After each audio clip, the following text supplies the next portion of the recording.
Yo! Yo! Yo! Yo, what's up guys? I'm so excited today kasi mag-unbox na naman tayo ng sapatos. So, hindi tayo mahilig sa music, sa gadgets, sa kotse. Mahilig tayo sa mga sapatos. At itong i-unbox natin today guys ay isang basketball shoes. So, isa tong limited shoes. So, ano pa hinihintay natin guys? Tara, tignan natin yung tinutukoy kong sapatos. Let's go!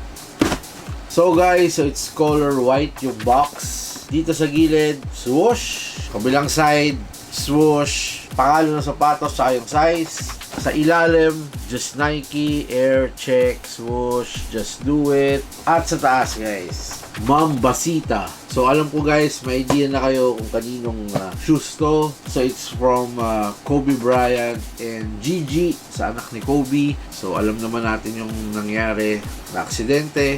So rest in peace sa kanila guys. And parang naglalabas lagi ng mga Mambasita shoes ang Nike. So dedicate nila yun kay Gigi and Kobe. So tingnan natin guys. So Mambasita laging parang angel. Sa loob, logo ni Kobe, Mambasita, si Gigi.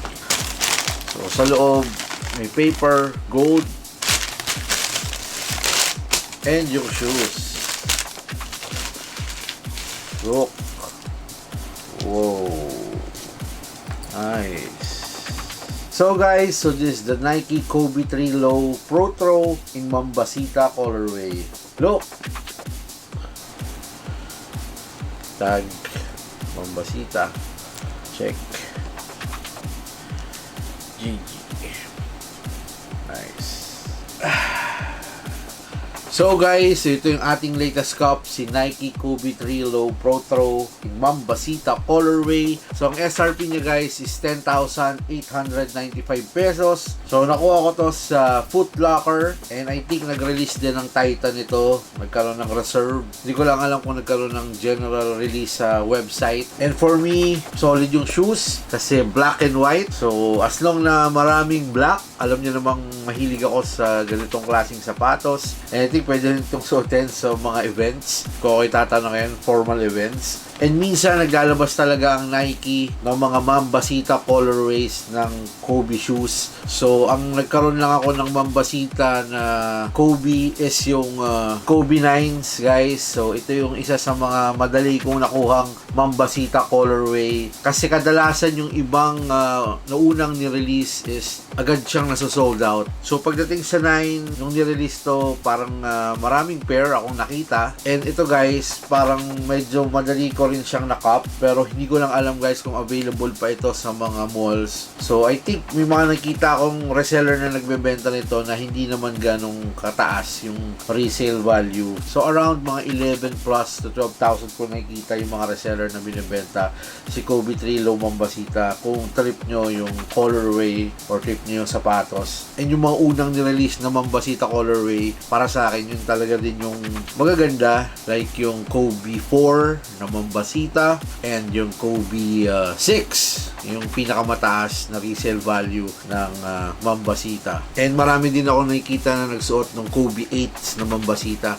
I think marami ding nakakuha nun. Para sa akin, okay yung release ng mga Mambasita colorway. Black and white color man, for me it's the way to go. And I think si Kobe 3 Low Pro Throw ang isa sa mga nagustuhan ko ding sapatos na retro from Kobe. Kasi para sa akin malambot yung cushion niya compare sa ibang Kobe shoes. Kasi meron siyang full strobel. So watch out lang din sa heel slippage kung hindi tama yung sizing nyo. Kasi parang dumudulas or nahuhubad kagad yung sapatos. So be aware of that. And like I said, Kobe, Gigi, para sa kanila itong sapatos na to. O, kita-kita nyo naman sa likod, may nakalagay na Gigi. And for sure sa tech nito, panalong-panalo to sa indoor court. And hindi ko lang guys panlalaro outdoor kasi iba yung ilalim niya eh. Medyo malambot. So built talaga to for mga indoor basketball. And last time nag-unbox tayo nung pink quartz colorway ng Kobe 3 Low. So gusto nyo mapanood yung unboxing nito, nandyan lang yung link sa taas.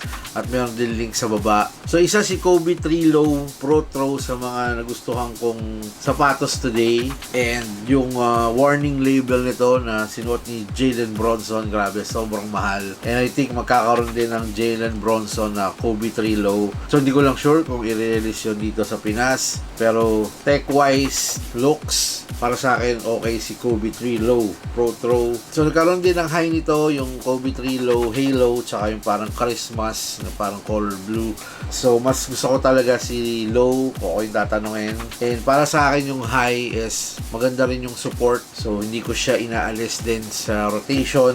And kayo ba guys, kung kayo tatanungin, is this a cup or drop? Anong tingin nyo dito sa Kobe 3 Low Pro Throw Mambasita? Kung i-rate ko tong sapatos na to, overall for me it's 9.5 out of 10.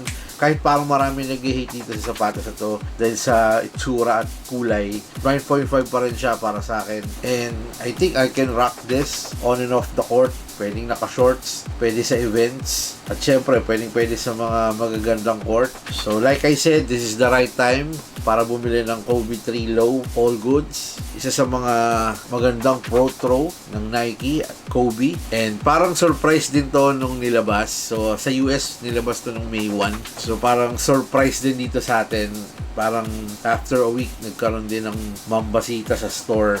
Like I said, bigla-bigla na lang dumarating yung mga Kobe shoes today. So maraming Kobe shoes ako nakikita sa malls, lalo na yung mga Kobe 9s. So kung gusto nyo maka-cup ng Kobe, wala pa kayong Kobe's, this is the right time para bumili. And marami pang parating akong nakita sa website. So for me man, approve Kobe 3 Low Pro Throw Mambasita. Love it or hate it, para sa akin ayos man.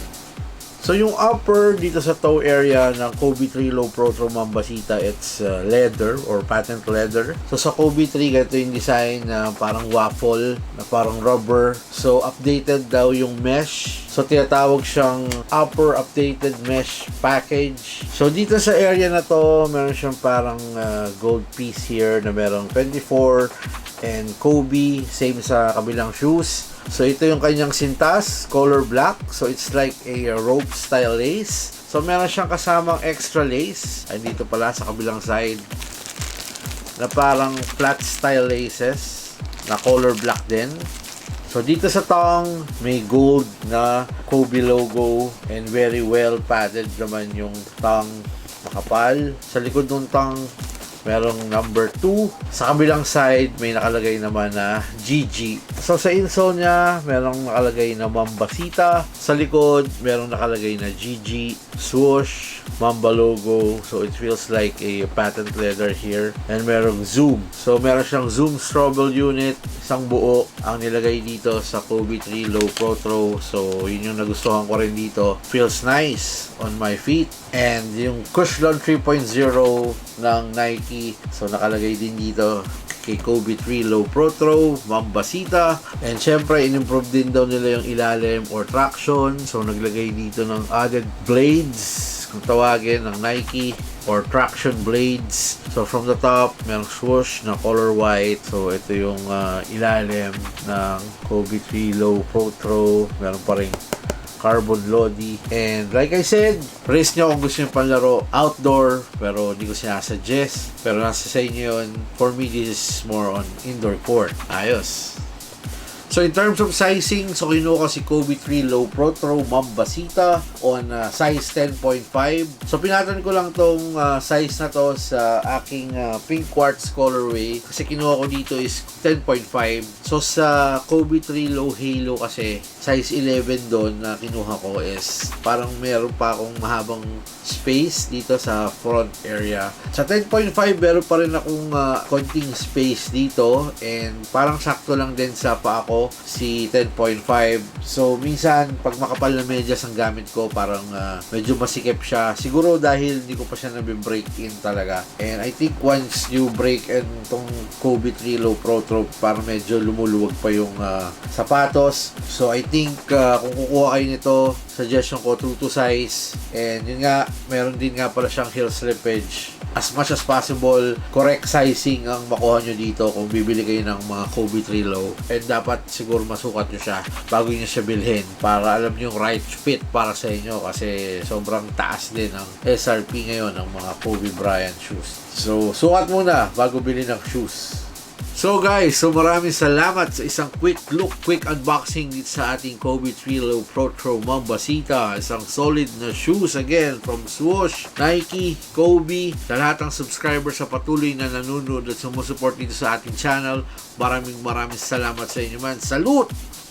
Like and subscribe kasi minsan namimigay tayo ng giveaways. And please follow me on Instagram for more updates and details na ating mga videos, stories, Kobe giveaways at kung ano-ano pa. And please also like my Facebook page kasi nag-upload din tayo doon ng mga videos, reels, stories, kung ano mga trip natin.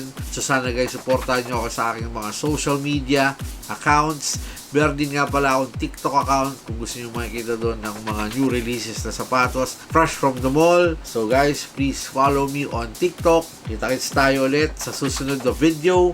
Maraming salamat. Hanggang sa susunod. So peace. I'm signing out. Swoosh. GG. Kobe. Mamba. Rest in peace, man. Brap.